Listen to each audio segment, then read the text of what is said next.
sabuwar gasa tsakanin Jaruma Ummi Rahab da kuma Jaruma Maryam Yahaya. Amma kafin mu kai ku zuwa wannan gasar, ku danna mana subscribe a tashar mu ta Kukan Arewa TV. Kana ku taba mana alamar like ga wannan bidiyon. Mun gode.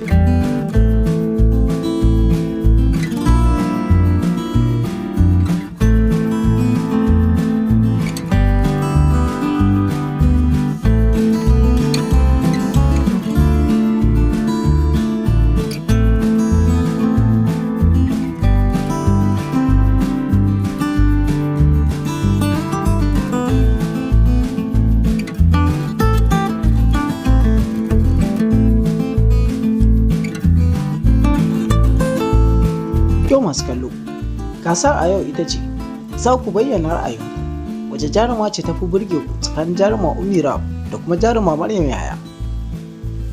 Ta inda za ku bayyana mana ra'ayoyin naku sai ku rubuta mana ta alamar comment wato message. Ku danna mana subscribe a tashar mu ta Kukan Arewa TV. Kana ku taba mana alamar like ga wannan bidiyo.